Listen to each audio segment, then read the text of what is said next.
3 years ago, Bitcoin was about 10,000. And so if we look at the 3-year chart from August 10th of 2020 to today, Bitcoin's up 145%. The S&P is up 37%. The S&P is the cost of capital. Gold is down 3%. Bonds are down 18%. MicroStrategy is up 254%. And our enterprise value is increased by a factor of 10. By, $8 billion or something. So we're glad we adopted Bitcoin. We would say that Bitcoin is returning 4x the cost of capital. And if you're not getting 37% gain in those 3 years via the S&P, then you're not keeping up.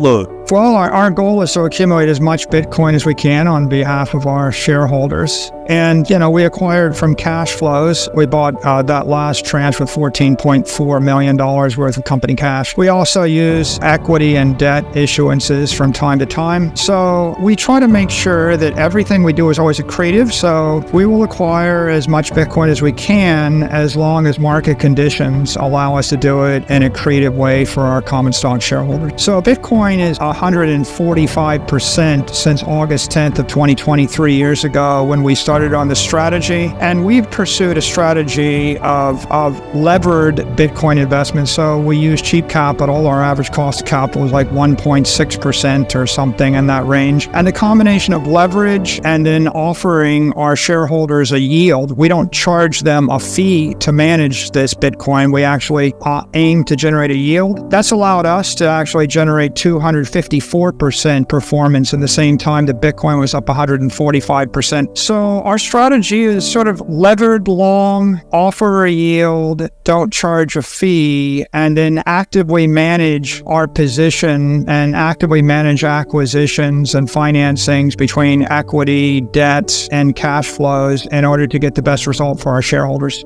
Well, I think a spot ETF would be ideal for the market. A spot ETF will allow large hedge funds and sovereigns to come into the space with billions and billions of dollars and track the asset. MicroStrategy doesn't charge a fee, and we actively manage the business to generate a yield, and we use leverage, and we can actually tap into leverage because we're an operating company that an ETF couldn't do. So we view it as being really beneficial to the entire ecosystem.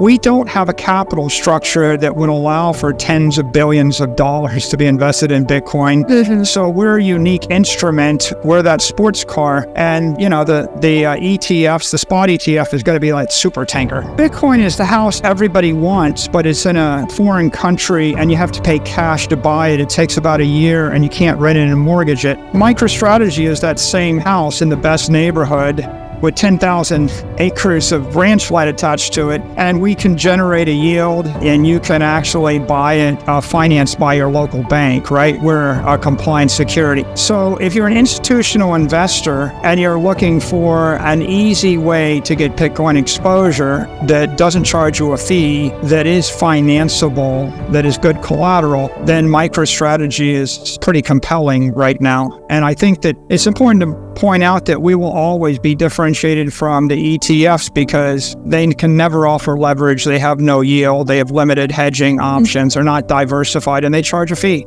The operating company provides diversification for investors versus the volatility of Bitcoin, and it also allows us to borrow money very cheaply. Our blended cost of capital is like 1.5%, and we're able to invest that money into Bitcoin. And on the other hand, our Bitcoin investment Bitcoin itself is up 145% since we started buying Bitcoin, and that Bitcoin position creates the volatility in the stock that allows us to borrow and raise capital cheaply in order to buy more Bitcoin and grow the business. But we go through successive cycles of leveraging and deleveraging. We've been deleveraging now, and generally our decision about whether or not we leverage or deleverage is a function of the market opportunity and what we think is most accretive for our shareholders. Well, really, there's a growing consensus that Bitcoin is a unique and valuable international asset, and that's being endorsed by politicians, being endorsed by regulators, it's being endorsed by investors. You're hearing money managers managers like Larry Fink say this. And that has created a change in sentiment. The odds of a spot ETF being approved were 1% 6 months ago. Then they went to 50%. And this morning they were 65%, according to Bloomberg analysts. So that's really driving the near-term sentiment.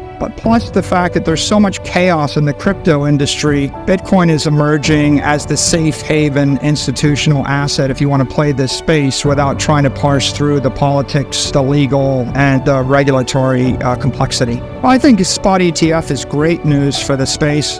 Bitcoin you could think of as this beautiful house in a scary neighborhood that you have to pay for in cash, takes a year to buy, and you can never rent it. The spot ETF is like that same beautiful house in a nice neighborhood, and you can buy it tomorrow, no money down, and you can rent it, refinance it from your bank. It's not a threat to MicroStrategy. MicroStrategy is like that beautiful house with 10,000 acres of ranch land behind it that generates cash flow, that has a management team that can borrow money at 1-2% interest in order to develop the land. So we offer yield and we offer leverage through active management, which is unique for a set of our investors. We obviously don't have room in our capital structure for tens of billions of dollars of sovereign wealth or major hedge funds, so they need a spot ETF in order to take a position in the space. Now, I think looking back 3 years is very clarifying. 3 years ago, Bitcoin was about 10,000. And so if we look at the 3-year chart from August 10th of 2020 to today, Bitcoin's up 145%. The S&P is up 37%. The S&P is the cost of capital. Gold is down 3%. Bonds are down 18%. MicroStrategy is up 254%. And our enterprise value has increased by a factor of 10 by, $8 billion or something. So we're glad we adopted Bitcoin. We would say that Bitcoin is returning 4x the cost of capital. And if you're not getting 37% gain in those 3 years via the S&P, then you're not keeping up